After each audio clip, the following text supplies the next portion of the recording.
Tonight on CTV News, the RSA is in celebration mode with today's opening of its headquarters. Did they or didn't they have measles? The CDHB does a dramatic U-turn. And who's in the Mayor's chair today? Broadcasting across Canterbury, from the CTV studio, this is First at 5. Good evening. It's been a long time coming. The headquarters of Christchurch's RSA has finally been rebuilt, and it's perfect timing. It marks 100 years of the RSA in New Zealand, and as Marcus Gibbs reports, it's a fitting tribute to the fallen. Christchurch's veterans marking new beginnings. Damaged in the earthquakes, the former RSA headquarters was demolished, only to be replaced with this new $6.5 million building. It means so much that we can now say to our veterans, you've got a club, you can come back. It couldn't have come at a better time. 2015 marks 100 years of the start of World War I and 100 years of New Zealand's first RSA, built on the same site by the very first wounded veterans to return home. And 4 years and 1 month after the earthquake, when our old RSA was destroyed, we're opening our new home. After a year of construction, the finished building is a grand memorial to the fallen. I think it looks bloody great. You know, you need to see it at night with the battles lit up and, you know, everything backlit. It's a tremendous sight. 11 fins line the front. Together they carry a lot of meaning. They represent the 11th hour of the 11th day of the 11th month 1918, which was when the armistice was signed to end World War I. Plaques from memorials destroyed in the earthquakes also feature in the design. And if you look at the columns, each one of them has got a name, a battle name, starting with Gallipoli, through the columns to Lukanwaya down the far end, where New Zealanders perform's not the right word, but where New Zealanders fought and sacrificed their lives for freedom. The body corporate of the apartment block across the road, which has only just begun construction, initially opposed the RSA's application for a liquor licence, as it was concerned about the amount of veterans who could be drinking until 1 a.m. The RSA has room for more than 420 people in the bar, restaurant and function room upstairs. An alcohol licensing public hearing was to be scheduled to discuss the matter. However, after negotiating with the RSA, the body corporate gave its blessing. This comes after the RSA agreed to close its bar at midnight 4 nights a week, from Monday to Wednesday and on Sundays. And finally today, the Governor-General was able to officially open the building for use, a special place for the veterans and the community to gather. It's a living museum here. If you go inside the building, you'll see our history, you'll see the artefacts that we have, the memorabilia, and we can rotate that stuff. You know, we've got a huge collection. For example, there's an officer's whistle where a bullet went through. You know, there's just so much history in there that it's incredible. This impressive building promising to be very popular with many Cantabrians in the years ahead. Marcus Gibbs, CTV News. The CDHB says medical staff made the right decision to alert the community of a possible measles outbreak, even though it turned out to be 2 false alarms. 2 young Christchurch children who recently tested positive for measles were found to have a gastro problem instead. Canterbury's Medical Officer of Health, Dr Alistair Humphrey, told Newstalk's EB's Christchurch newsroom that despite the new test results, staff took the right steps to alert the community. So it turns out measles don't have a foothold in Christchurch. Last night, the Canterbury District Health Board announced the so-called measles cases that affected 2 young children were not measles at all. The Health Board now says the measles-like symptoms were instead likely to be an enterovirus, which mimics the measles condition, but this is yet to be proven also. Canterbury Medical Officer of Health, Alistair Humphrey, says the latest declaration was made due to a combination of factors. This included no measles sources being found for either of the cases, no spread of the disease and the identification of other viruses circulating the community at the time. Mr Humphrey says it's now up to the parents if they want their children to undergo further testing to identify what's responsible for the condition.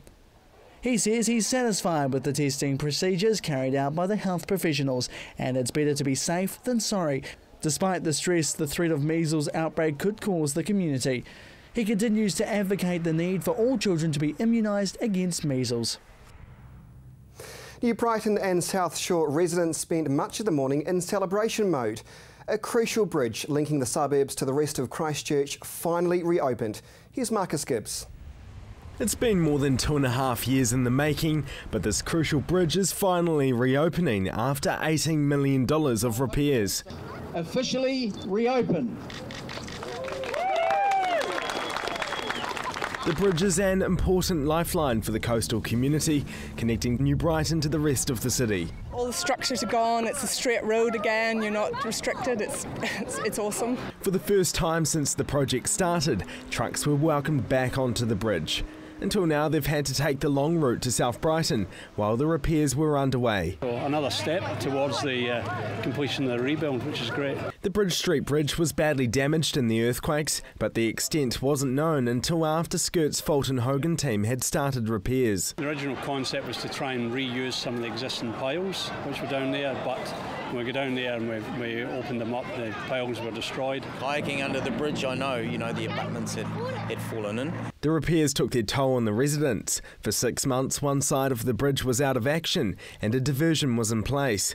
Then as the work ramped up, locals had to drive around giant abutments, massive temporary structures that helped to speed up the commute to and from work. I know that I have felt quite scared at times because some of those turns were quite tight, so to come straight through, just fantastic. These residents are thrilled they finally have their bridge back. We got quite a hammering in the earthquake and it's just nice to see these major structures just back up and running. First time in a long time that I've got to walk over here. Me and the children quite often come down to the estuary. What's been described to me is that when people come back over this bridge into South New Brighton, it's the coming home. Some of the smallest visitors this morning had never before had the chance to walk along the bridge. It's fantastic just being able to get back across again. And my son was 10 weeks old when the earthquake took place and now he's 4, so it just goes to show how long it's been really without just having the normality of just crossing the bridge in this manner. Because South Shore is a tsunami evacuation zone, the area has to have a swift and safe escape route for residents, the Bridge Street Bridge.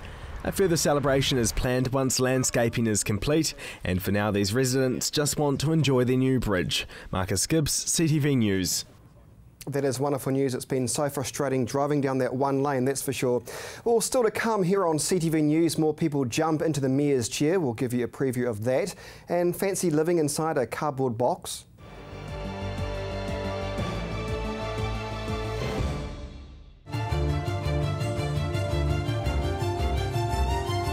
Hi, I'm Chris Lynch. Join me every Monday at 8:30 on CTV as we discuss the issues affecting you, your family and everything to do with Canterbury. That's CTV 8:30 right here. Computer not working? Replace or repair? DIY or get a technician? Looking for parts? Thinking of upgrading? Need accessories? You've got questions, we've got answers. Global PC. The King is back, direct from the UK. Ben Portsmouth,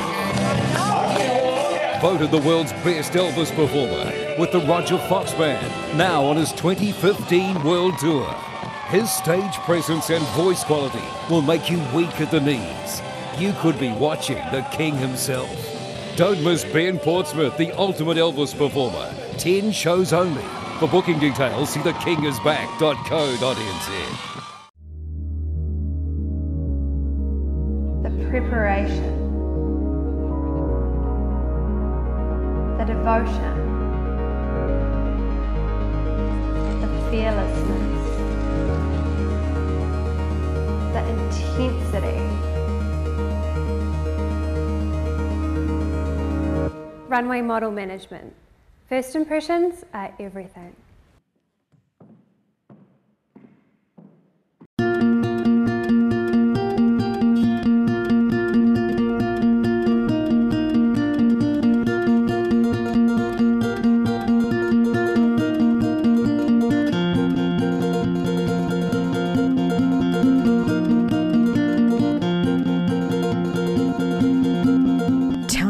Made to measure interiors, made with care, made for you.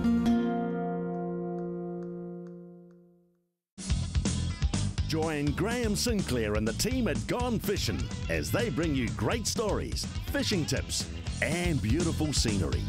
Gone Fishing, Friday night at 8:30, right here on CTV.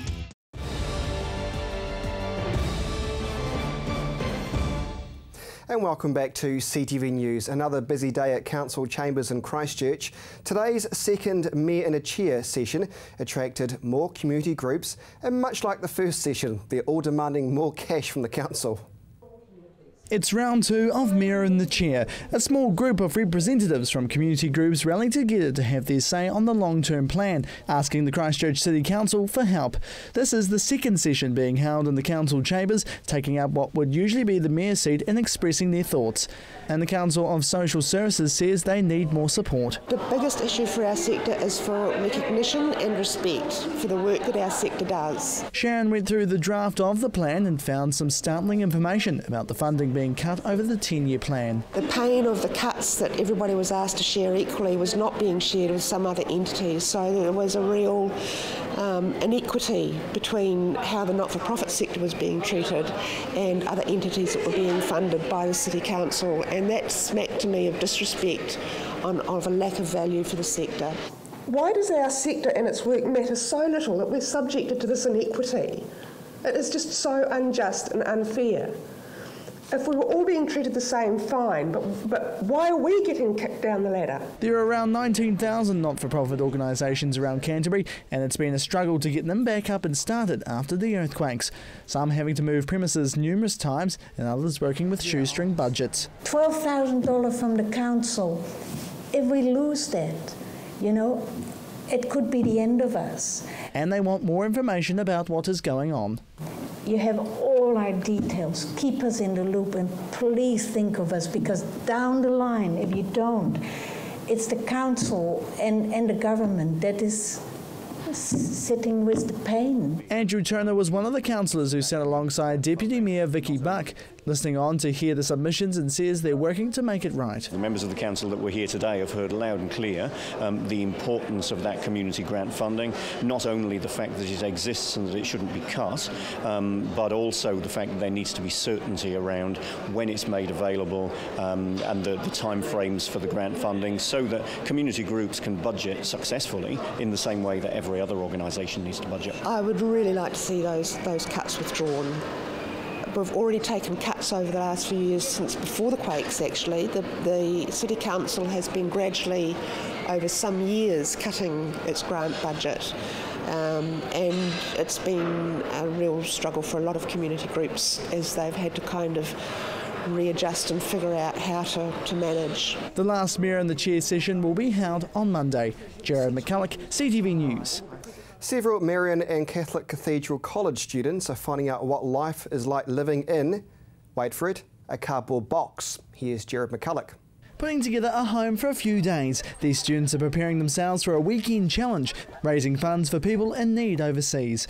It's the second year both Marian and Catholic Cathedral colleges have come together to compete in the challenge, staying in a cardboard-like city for 24 hours. It's organised by Caritas, and it's a big solidarity and raising awareness event for Catholic youth groups and schools.